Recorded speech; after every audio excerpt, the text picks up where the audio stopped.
Everyone, मेरा नाम अभिषेक यादव है और मैं आज मॉरिशस ट्रीटी और मॉरिशस रूट के बारे में बात करूंगा।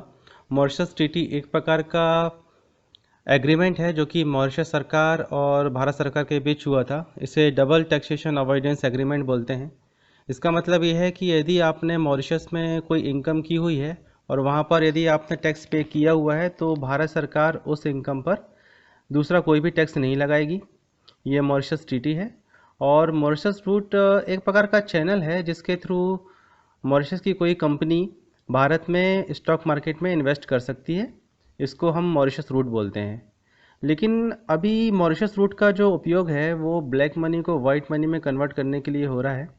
और ये जो चैनल है, it's a golden path for those person who are corrupt. अभी हम देखते हैं कि ये किस तरीके से होता है। सबसे पहले ये जानेंगे कि मॉरिशस में कंपनी को खोलने के लिए क्या करना चाहिए। उसके लिए ज़्यादा रिक्वायरमेंट नहीं है, उसके लिए सिर्फ 3 रिक्वायरमेंट है कि कंपनी का नाम, कंपनी का एड्रेस और फ़ोन नंबर। यदि ये 3 चीज़ आपके पास है तो मॉरिशस में आपकी कंपनी रजिस्टर हो सकती है। ये करप्ट लोग क्या करते हैं कि ये इंडिया से जो ब्लैक मनी है या तो डायरेक्ट ले जाते हैं मॉरिशस, या इनका हो सकता है कि पैसा स्विस बैंक में हो तो स्विस बैंक में विड्रॉल करवाते हैं और उसके बाद ट्रांसफ़र करते हैं अपना मॉरिशस से, मॉरिशस ले जाते हैं। जैसा कि मैंने बताया कि कंपनी खोलना कोई बड़ी बात नहीं है मॉरिशस में, तो ये लोग एक कंपनी खोलते हैं मॉरिशस में और ये जो ब्लैक मनी जो लेकर गए हैं मॉरिशस में वो इस कंपनी का प्रॉफिट बताते हैं। Show this money as a profit of the company.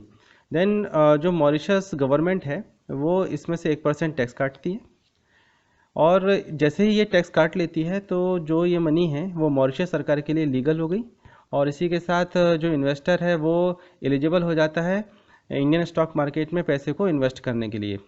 अब ये क्या करता है, ये जो इन्वेस्टर है वो ये देखता है कि भारतीय कोई कंपनी हो जिसके जो शेयर हैं बहुत ही जो कम रेट के शेयर हैं वो बहुत ही ज़्यादा रेट में मॉरिशस की कंपनी के थ्रू ख़रीद लेता है। अब यहाँ पर प्रॉब्लम ये है कि बहुत सारे 90% केसेस में जो भारतीय कंपनी का जो मालिक है और जो मॉरिशस कंपनी का जो मालिक है वो एक ही व्यक्ति होता है। अब जो इन्वेस्टर हैं वो क्या करते हैं कि 1 साल रुकते हैं, क्योंकि जो लॉन्ग टर्म कैपिटल गेंस है उसका जो टैक्स है वो 0% है। अब 1 साल रुकने के बाद ये जो मनी है वो विड्रॉ करा लेते हैं। अब ये जो मनी चूँकि स्टॉक मार्केट से विड्रॉ हुई है इसलिए ये वाइट हो जाती है। तो ये तो एक गलत बात है ही। साथ ही साथ क्या होता है कि ये जो मनी वाइट हुई है इसमें जो टैक्स लगा हुआ है वो 0% है। तो 0% में ब्लैक मनी जो है वो वाइट मनी में कन्वर्ट हो रही है। अब इस पर्टिकुलर ट्रीटी का एक बहुत ही गलत रूल है और बहुत ख़तरनाक रूल है। वो ये है कि जो इन्वेस्टर हैं वो अपनी आइडेंटिटी को कॉन्फिडेंशियल रख सकते हैं और अपनी आइडेंटिटी को वो किसी भी भारतीय ऑफिसर या जो भी अधिकारी हैं उनको बताने के लिए लायबल नहीं होते। अब इस रूल को यदि देखेंगे तो ये साबित करता है कि बहुत सारे जो करप्ट पॉलिटिशियन हैं उनका भी बहुत सारा पैसा हो सकता है स्विस बैंक में हो और हो सकता है कि मॉरिशस लेकर गए हैं वो, और वो इस रूट को उपयोग करते हैं अपने ब्लैक मनी को वाइट करने में, क्योंकि ये जो रूल है वो पॉलिटिशियन के द्वारा ही बनाया गया है। और अब यहाँ पर प्रॉब्लम ये आ जाती है कि इस तरीके से जो पैसा वाइट मनी हो रहा है ये जो आम जनता है उसके साथ अन्याय है, क्योंकि ये जो ट्रीटी है वो 2016 में बंद होनी थी। लेकिन हमारे जो फाइनेंस मिनिस्टर हैं अरुण जेटली साहब, उन्होंने 10 मई 2016 को इस ट्रीटी को रिवाइज़ कर दिया है और वो भी 3 साल के लिए। अब इस ट्रीटी में उनका कहना यह है कि 1 अप्रैल 2017 के पहले यदि कोई विड्रॉल कराता है तो उसको 0% टैक्स ही लगेगा। मतलब जैसा ट्रीटी चलता आ रहा है वैसे ही चलेगा। और 1 अप्रैल 2017 से 31 मार्च 2019 के बीच में यदि कोई विड्रॉल कराता है तो उसको जो डोमेस्टिक टैक्स रेट है उसका सिर्फ आधा मीन्स 7.5% उसको टैक्स लगेगा, क्योंकि डोमेस्टिक टैक्स रेट जो है वो 15% है। अब जब इतना मुहिम चल रहा है काला धन ख़त्म करने के लिए, तो इस तरीके का जो छूट दे रहे हैं इस पर्टिकुलर रूट में वो नहीं देना चाहिए था। अब यहाँ पर ये कर सकते थे कि ये जो नियम है जिसमें आइडेंटिटी प्रूफ को छुपा सकते हैं इन्वेस्टर, वो नहीं होना चाहिए था। रिवीजन में इनको ये करना था कि ये कंपलसरी होना चाहिए हर इन्वेस्टर को कि अपना आइडेंटिटी प्रूफ वो बताएं, तभी वो इन्वेस्ट कर सकते हैं।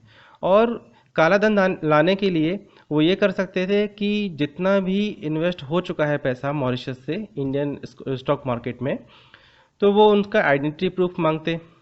और आइडेंटिटी प्रूफ यदि कोई नहीं दे पाता है और यदि उसमें कोई फेल होता है अपना आइडेंटिटी प्रूफ देने में, तो उसकी जितनी भी संपत्ति है जो कि स्टॉक मार्केट में ऑलरेडी इन्वेस्ट हो चुकी है, उसको वो नेशनल प्रॉपर्टी डिक्लेयर कर देते।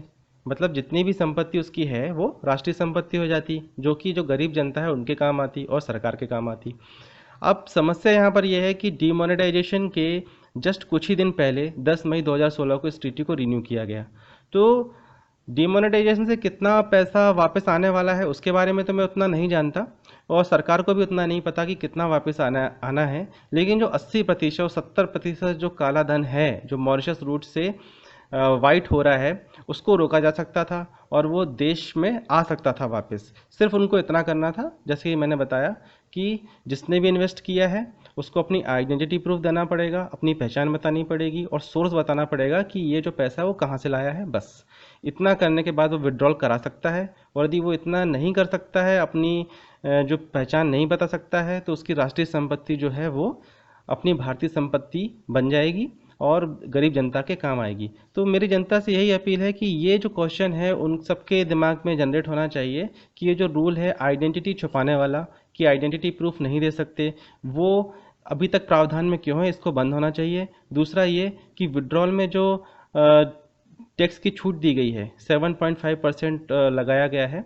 और जब गरीब जनता इतना ईमानदारी से वो टैक्स पे कर रही है, तो इसमें ये छूट नहीं होनी चाहिए।